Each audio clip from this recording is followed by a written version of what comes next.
Muy buenas tardes, nosotros somos el grupo número 6 y les vamos a hablar sobre la epidemiología hospitalaria.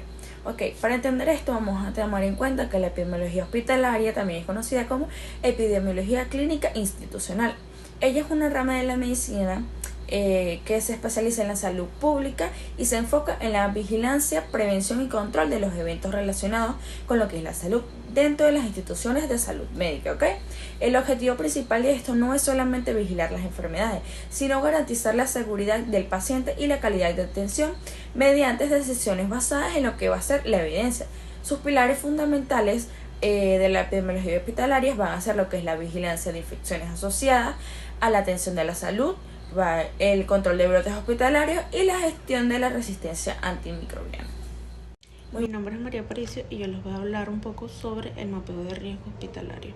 Esta es una herramienta visual y analítica que permite identificar mediante la evaluación, la localización y la prioridad de los factores de riesgo que vendrían siendo físicos, biológicos, químicos, ergonómicos, psicosociales y de alta seguridad, presentes en las distintas áreas de un centro de salud. Su objetivo principal vendría siendo prevenir accidentes laborales, infecciones asociadas a la atención de la salud, fallas operativas y situaciones de emergencia, protegiendo tanto al personal médico como administrativo, a los pacientes o visitantes.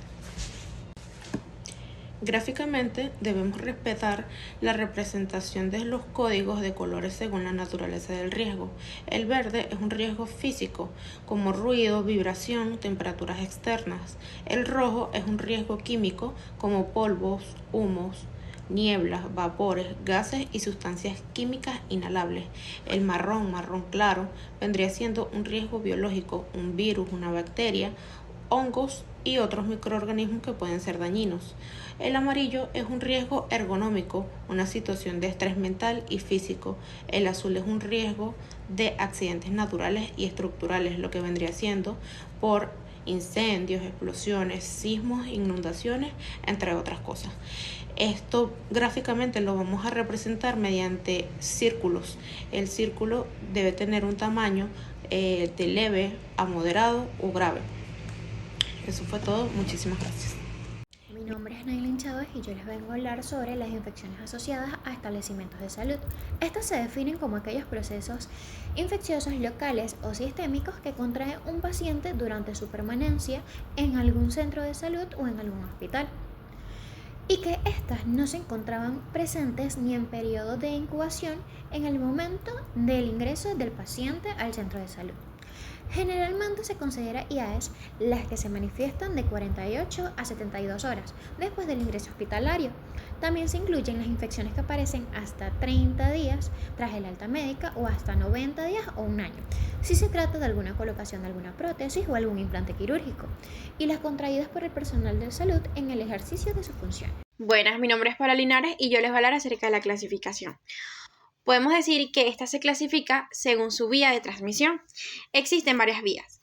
Tenemos la vía de transmisión por contacto. Esta puede ser ya sea contacto directo, contacto indirecto o inclusive por transmisión por gotas.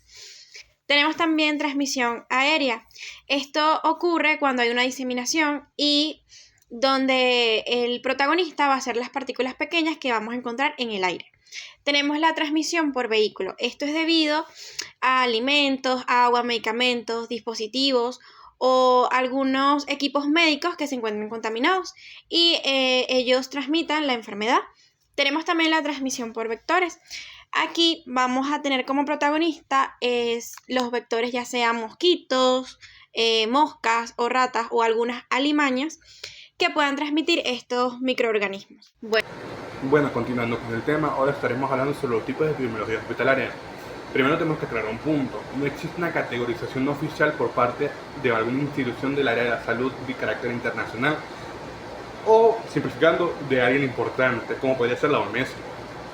Aunque no exista como tal en papel o en digital o en físico, como lo pueden ver, una categorización, sí existe en el ámbito clínico ciertas formas de categorizar las epidemiologías hospitalarias, dependiendo de podría ser, como por ejemplo, su objetivo de estudio, su objeto de estudio o su metodología de estudio. Ya teniendo en cuenta esto, ahora vamos a hablar con las principales, como podría ser dependiendo de su objetivo de estudio. Dentro de estas podemos ver, por ejemplo, la epidemiología descriptiva, que esta no es más que aquella epidemiología que principalmente solo va a anotar. Ya solo quiere registrar los sucesos y casos que han ocurrido de cierto accidente, cualquier cosa que ocurra en el hospital, ¿no? Como podría ser aquellas infecciones ocasionadas por ventilación mecánica. Estas las quiere anotar, las quiere cubrir, no quiere saber el por qué, solo quiere anotar, tener un registro. Por ejemplo, dónde, cuándo y a quién le pasó. Por ejemplo, dónde, en qué área del hospital, si en medicina interna, en pediatría, quién, si fue algún doctor, algún paciente, y cuándo, obligatoriamente, o por lo menos se desea en este caso de que sea lo más específico posible en el tiempo donde ocurrió. Ahora vamos con la analítica. Aquí en la analítica ya queremos saber por qué, la causa y el efecto. Aquí se hace más que todo con un método de comparación entre dos grupos, un grupo sano o un grupo, o bueno, en ese momento no se sabe, ¿no? Pero se usan comparando ciertas cosas. Por ejemplo, en una bacteriemia, que haya un brote de bacteriemia, digamos así rústico, se va a comparar, por ejemplo, ciertas posibles causas, como podría ser, no sé, por la inexperiencia entre grupos de enfermeros, de médicos, un grupo inexperto y el grupo experto. Claro, a oído se escucha mejor decir, o se escucha obvio que un grupo inexperto tendrá más chance de producir una bacteriemia, obviamente por un no saber, por su falta de conocimiento. Pero en estos momentos se hace eso, se compara, y si se ve que en cuál grupo hay ciertas chances de que haya más, pues se sabe, pues, usando este método comparativo. Después viene la metodología, viene la epidemiología intervencionista. Ya aquí sabemos el porqué, ya sabemos la causa, ya sabemos todo prácticamente. Y aquí lo que queremos ver o vamos a investigar es cuál es el programa o cualquier respuesta del hospital hacia este hecho. Por ejemplo, entonces cuando ya el hospital quiere hacer como algún programa o algún curso para evitar este tipo de cosas, este tipo de epidemiología va a verificar qué tan factible es en carne, digámoslo así. O sea, si ellos meten algún tipo de asepsia antes de alguna cirugía, o algún, no sé, limpiar mejor las cosas, o cualquier cosa con un procedimiento para evitar los posibles riesgos que ya ha ocurrido y qué tanta mejoría se ve. Dependiendo de esto, pues este tipo de tecnología verifica si es factible o no. Ahora, continuando con los tipos según su objeto de estudio. Una de las más conocidas son las epidemiologías por infecciones asociadas a la atención de salud. ¿Qué ocurre? Este tipo de epidemiología quiere conocer aquellas infecciones o aquellas patologías que se puede presentar en un paciente después de las 72 horas de haber ingresado en un área de salud. O sea, que el paciente no tuvo que haber tenido estas infecciones desde casa, sino que las haya ocasionado dentro, ¿ok? Un ejemplo, una bacteriemia, como ya habíamos hablado. Entonces este tipo se encarga de verificar este tipo de posibles riesgos infecciosos, respiratorios, renales, cual sea. Pero que estén obligatoriamente que haya sido ocasionado por el mismo atención hospitalaria. Después tenemos las no infecciosas.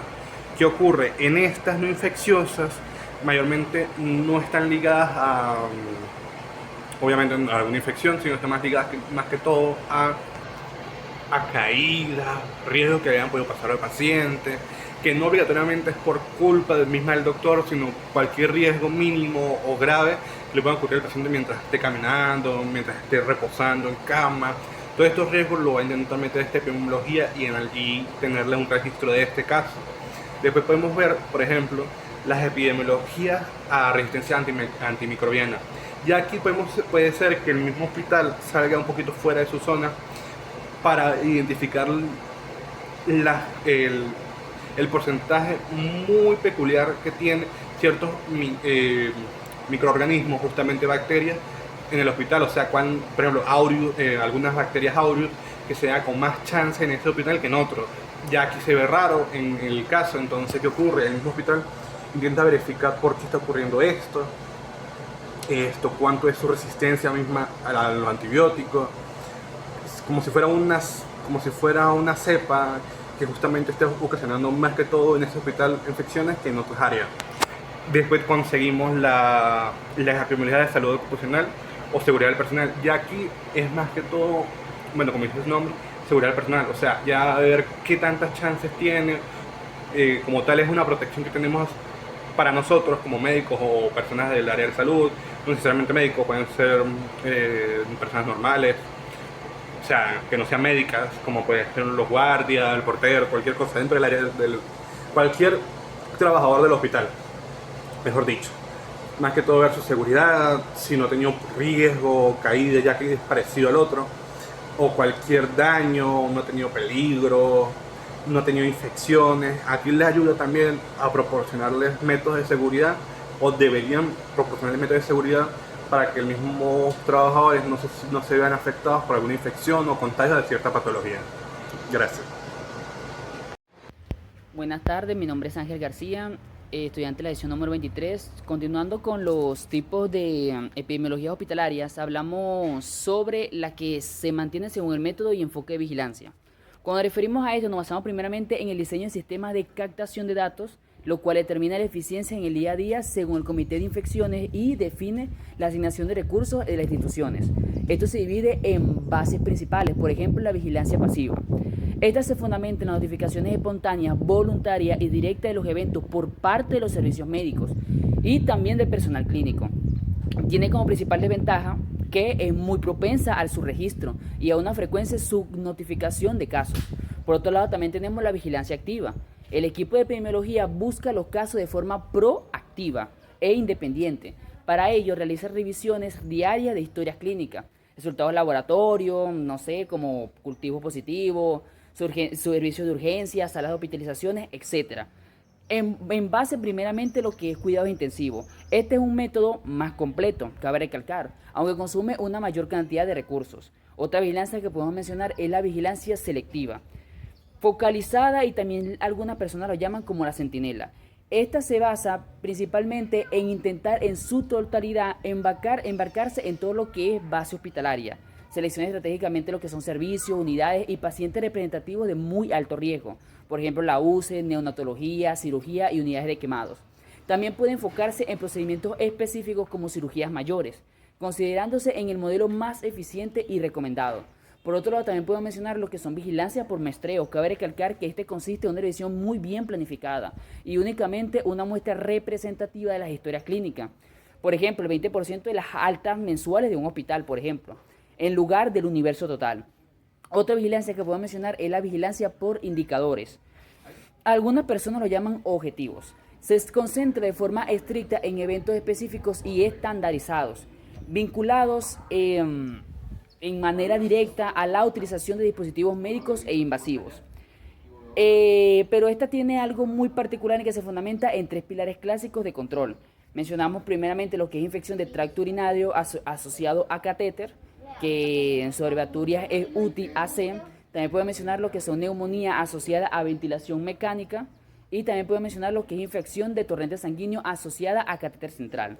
Otro tipo de niveles que puedo mencionar son epidemiología según brotes e intervención clínica. Este se enfoca de forma más activa, de una manera inmediata, a la sospecha y confirmación de un incremento inusual de casos de una misma infección o de un germen específico dentro de una área delimitada del hospital.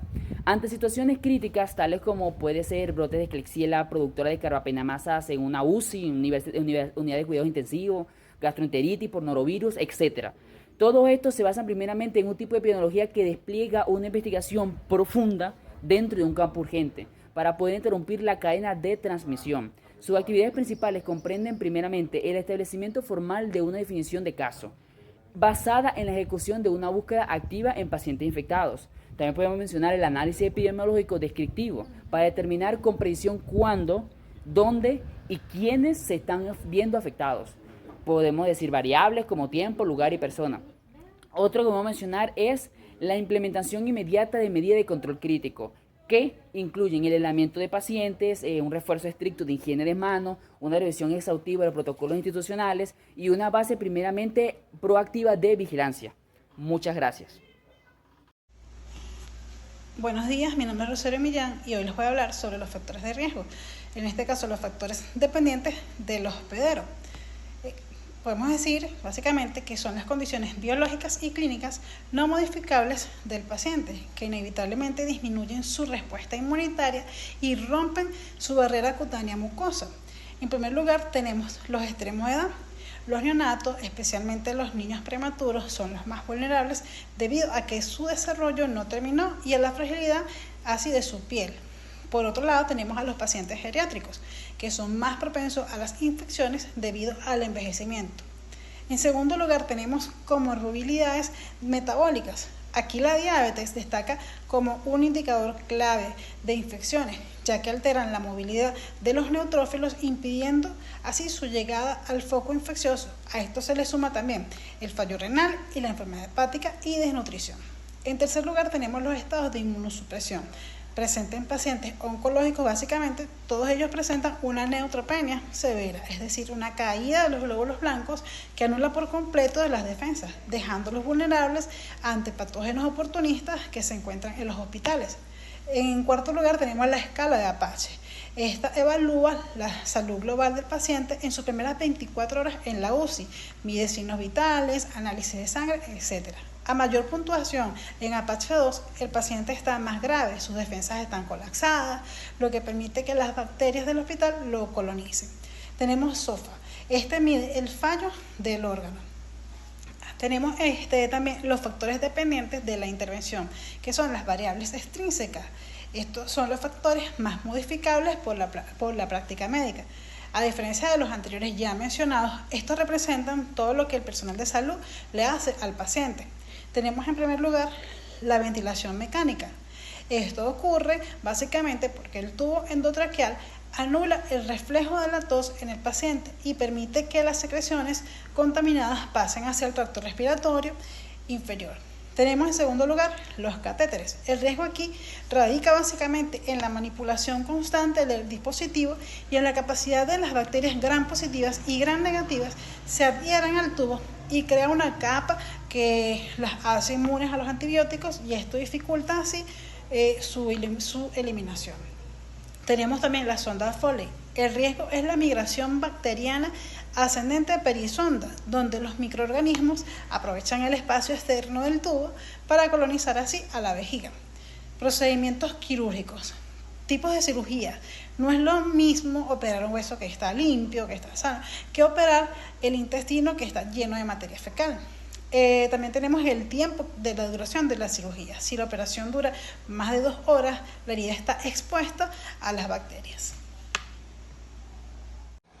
Buenos días, mi nombre es María Alejandra González y yo les voy a hablar sobre factores ambientales e institucionales variables del sistema. Estas son condiciones organizacionales y del microambiente hospitalario que van a facilitar la transmisión cruzada de patógenos. En primer lugar, vamos a tener la prolongación de una estancia hospitalaria. Se ha demostrado que una estancia en unidad de cuidados intensivos superior a 8 días va a actuar como un predictor elevado para adquirir una infección asociada a la atención de salud. Esto quiere decir que a mayor tiempo de exposición al ambiente hospitalario, mayor probabilidad de colonización por cepas endémicas de la institución. Luego vamos a tener la falla en la adherencia a la higiene de manos. Debido a la baja tasa de cumplimiento de los 5 momentos dictados por la OMS, las manos del personal de salud se van a convertir en el principal vector de transmisión cruzada de brotes institucionales. Luego vamos a tener las brechas en la razón enfermera-paciente. Debido a la sobrecarga de trabajo y una ratio inadecuada de enfermería por cama, se va a reducir el tiempo disponible para la aplicación estricta de las medidas de bioseguridad y estas van a incrementar las tasas de infección. Por último, vamos a tener la arquitectura y condiciones sanitarias del hospital. Acá se habla de hospitales que carecen de habitaciones individuales para el aislamiento o que tienen fallas en el sistema de filtración del aire, una ventilación eficiente, fallas en el manejo seguro de residuos y una calidad de agua muy baja. Esto va a elevar el riesgo de diseminación ambiental de patógenos de alta resistencia como lo son la Cinetobacter baumannii y las Pseudomonas aeruginosa. Gracias. Santiago Martínez y hoy voy a hablarles sobre la cadena epidemiológica, empezando por el primer eslabón que va a ser el agente causal. Entre estos mismos van a haber microorganismos, agentes químicos y agentes físicos. Los microorganismos van a ser los virus, las bacterias, los hongos y los priones. Y además de eso, los químicos van a ser tanto reacciones secundarias a fármacos, a aditivos a los alimentos y los pesticidas. Los físicos se van a caracterizar por ser tanto ruidos, tanto por luz ultravioleta, y además la radiación. Vamos a mencionarles sobre el segundo eslabón. El segundo eslabón va a ser el reservorio. Este mismo va a ser todo aquel capaz de darle un hábitat y donde pueda multiplicarse, sea compatible con el microorganismo y pueda hacer lo antes dicho. Entre estos puede ser tanto los animales, puede ser tanto las personas o el suelo. El tercer eslabón va a ser la puerta de salida. Entre esta misma vamos a mencionar tanto el momento de la vía respiratoria, que va a ser una en la cual se va a caracterizar por al momento de estornudar, vamos a lanzar tipo gotitas respiratorias con las cargadas del agente patógeno, donde este mismo va a poder llegar a otras personas y así poder seguir esta misma cadena. Además de esto, podemos mencionar la gastrointestinal, que esta va a ser muy famosa ya que es fecal oral. Vamos a mencionar también que es la cutánea, que va a ser caracterizada por el uso compartido de jeringas. Y además, la siguiente va a ser la genitourinaria, que esta va a ser tanto por semen y secreciones vaginales. Ya habiendo dicho esto, voy a hablar sobre el cuarto eslabón, que va a ser la transmisión. Esta transmisión va a ser la horizontal. La horizontal, que viene siendo de persona a persona, e indirecta, que puede ser tanto por agua, por vectores, por fómites, y además de tener una transmisión, además de la transmisión vertical, que puede ser tanto de la madre como del hijo. Vamos a seguir con el siguiente eslabón, que va a ser el quinto, que es la puerta de entrada, que esta misma se encuentra tanto en la zona genitourinaria como también en la bucofaringe, en la nasofaringe y en la zona ocular. ¿Dónde está por aquí? En la nariz, en la boca y en la zona ocular, que son susceptibles donde pueda llegar a entrar el agente causal o agente patógeno. Y por último, pero no menos más importante, que es el huésped susceptible, que este mismo se va a caracterizar por a qué grupo etario va a enfermar o a qué justamente se va a dirigir el estado nutricional del paciente o incluso el estado inmunológico, si esta persona se ha vacunado o no se ha vacunado. Y bueno, esto sería todo. Muchas gracias. Medidas de control. Las medidas de control son las estrategias y procedimientos aplicados para interrumpir la cadena epidemiológica de la infección dentro del entorno hospitalario, protegiendo tanto al paciente como el personal de salud. Tenemos, por ejemplo, medidas de control estándar, que aplican para todos los pacientes. Entre estas tenemos higiene de manos, que es la medida más importante, económica y eficaz. Debe realizarse siguiendo los 5 momentos de la OMS con agua y jabón o soluciones alcoholadas. Tenemos los equipos de protección personal, EPP, guantes, batas, mascarillas y protección ocular según la evaluación de riesgo a exposición a fluidos. Tenemos higiene respiratoria y etiquetas de tos, como cubrirse la boca o nariz al toser y uso de mascarillas en pacientes sintomáticos respiratorios. Tenemos prácticas de inyección seguras, de no reencapsular agujas, usar material estéril y desechar los objetos punzantes en contenedores rígidos. Y también tenemos gestión de desechos y lencería, que sería el manejo seguro de ropa usada y eliminación correcta de residuos biológicos según las normativas locales. También tenemos medidas de control basadas en transmisión. Eh, Entre esas tenemos, por ejemplo, las precauciones por contacto, que sería para gérmenes multiresistentes o infecciones de fácil transferencia. Para esto sería uso obligatorio de guantes y bata al ingresar. Tenemos precauciones por gotitas, que es para patógenos que se transmiten en partículas grandes que viajan a corta distancia. Requiere uso de mascarilla quirúrgica a menos de 1 metro del paciente. Están precauciones por vía aérea para microorganismos que quedan suspendidos en el aire por mucho tiempo. Requiere una habitación con presión negativa y uso de respiradores de alta eficiencia. Y por último tenemos control ambiental e institucional. Aquí hablamos de limpieza y desinfección de superficies, esterilización de materiales médicos, vigilancia epidemiológica activa, sería monitorizar la aparición de brotes y llevar un registro estricto de las tasas de IAES para tomar decisiones oportunas. Y programas de optimización de antimicrobianos, controlar el uso excesivo de antibióticos para evitar que las bacterias se vuelvan mucho más resistentes.